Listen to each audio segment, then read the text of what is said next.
So question உங்களுக்கு ஈஸியாக புரிஞ்சிருக்குன்னு நினைக்கிறேன்.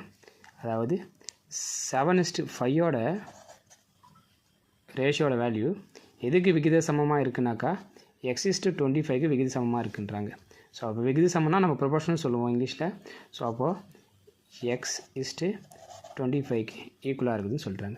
ஸோ நெக்ஸ்ட்டு இதோடைய எக்ஸோட மதிப்பு கேட்குறாங்க. அப்போ எக்ஸோட மதிப்புனாக்கா ஃபஸ்ட் நம்பரையும் லாஸ்ட் நம்பரையும் மல்டிபிள் பண்ணுறோம்.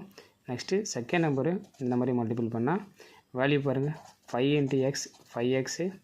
நெக்ஸ்ட் 25 × 7 175 வரும் மல்டிபிள் பண்ணால். ஸோ நெக்ஸ்ட்டு கேன்சல் பண்ணலாம். 1 5s are 5, 3 5s are 15, remaining 2 இருக்கும். 25 ஆகிடும். 5 5s are 25. அப்போ x = 35. அப்போ எக்ஸின் மதிப்பு ஆப்ஷன் ஏ 35. ஸோ இந்த வீடியோ உங்களுக்கு பிடிச்சிருக்கும் பயனுள்ளதாக இருந்தீங்க.